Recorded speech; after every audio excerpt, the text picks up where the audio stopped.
Johnny master ఎవరైతే ఉన్నారో work place లో సెక్సువల్ అబ్యూస్ చేసినట్టుగా తర్వాత థ్రెటన్ చేసినట్టుగా కంప్లైంట్ ఇవ్వడం జరిగింది. దాన్ని బేస్ చేసుకొని మేము ఇన్వెస్టిగేషన్ చేస్తాం. జానీ మాస్టర్ అని పిలువబడే ఒక కొరియోగ్రాఫర్ గత 5 సంవత్సరాల నుంచి, అంటే ఆ అమ్మాయి మైనర్ గా ఉన్నప్పటి నుంచి అతను వేధిస్తున్నాడు, సెక్షువల్ ఫేవర్స్ అడుగుతున్నాడు. ఇది వెంటనే లవ్ జిహాద్ గా కేసుగా తీసుకోవాలని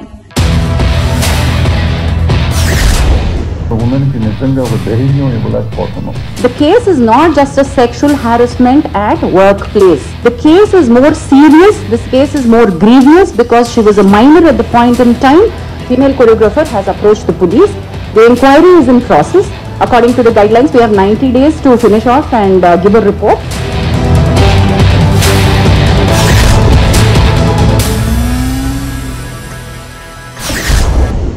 ప్రముఖ కొరియోగ్రాఫర్ జానీ మాస్టర్ చుట్టూ ఉచ్చు బిగుస్తుంది. జానీ మాస్టర్ కేసులో కీలక మలుపు చోటు చేసుకుంది. ఆయనపై హైదరాబాద్ నార్సింగి పోలీసులు పోక్సో చట్టం కింద కేసు నమోదు చేశారు. దీంతో జానీ మాస్టర్ అరెస్టుకు రంగం సిద్ధమైంది. పోలీసులు 4 ప్రత్యేక బృందాలుగా దిగి ఆయన కోసం గాలింపు చర్యలు చేపట్టారు. ఆయన నార్త్ ఇండియాలో ఉన్నట్లు సమాచారం అందుకున్నారు. వెంటనే అక్కడికి వెళ్లారు. అయితే అక్కడి నుంచి జానీ మాస్టర్ పోలీసులు బుడి కొట్టించి పరారైనట్లు తెలుస్తుంది. మైనర్గా ఉన్న డాన్సర్పై జానీ మాస్టర్ లైంగిక దాడికి పాల్పడినట్లు కేసు నమోదయ్యింది. తెలుగు, తమిళ ఇండస్ట్రీలో బాగా పాపులర్ అయిన కొరియోగ్రాఫర్ జానీ మాస్టర్ గత కొంతకాలంగా తనను లైంగికంగా వేధిస్తున్నట్లు ఓ మహిళా కొరియోగ్రాఫర్ పోలీసులకు ఫిర్యాదు చేశారు. చెన్నై, ముంబై, హైదరాబాద్తో సహా వివిధ నగరాల్లో అవుట్డోర్ చేస్తున్నప్పుడు, అలాగే నార్సింగిలోని తన నివాసంలో కూడా జానీ తనపై అనేక సార్లు లైంగిక దాడికి పాల్పడినట్లు ఆమె తన ఫిర్యాదులో పేర్కొన్నారు. అయితే జానీ మాస్టర్పై గతంలో కూడా కేసులు నమోదయ్యాయి.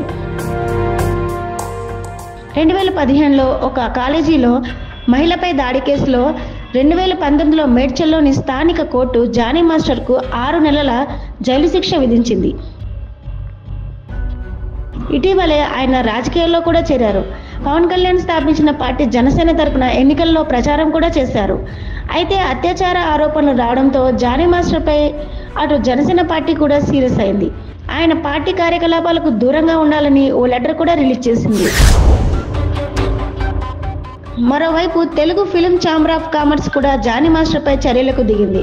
తెలుగు ఫిల్మ్ ఛాంబర్ ఆఫ్ కామర్స్లోని లైంగిక వేధింపుల పరిష్కార ప్యానెల్కు బాధిత మహిళా కొరియోగ్రాఫర్ ఆశ్రయించింది. జానీ మాస్టర్పై ఫిర్యాదు చేసింది. Telugu film, TV dance directors అసోసియేషన్లో ప్రముఖ కొరియోగ్రాఫర్ మీద వచ్చిన ఈ ఫిర్యాదును పరిష్కరించడానికి కమిటీని ఏర్పాటు చేశారు. ప్రస్తుతం ఈ ఫిర్యాదు విచారణ ప్రక్రియలో ఉంది. అయితే ఈ విచారణ ప్రక్రియ పూర్తయ్యే వరకు కొరియోగ్రాఫర్ జానీ మాస్టర్ను యూనియన్లో ప్రెసిడెంట్ పోస్ట్ నుంచి తాత్కాలికంగా తొలగిస్తున్నట్లు కమిటీ మధ్యంతర నివేదికను ఇవ్వడం జరిగింది. ఏదేమైనా సరే త్వరలోనే జానీ మాస్టర్ అరెస్ట్ అయ్యే అవకాశాలు బాగా కనిపిస్తున్నాయి.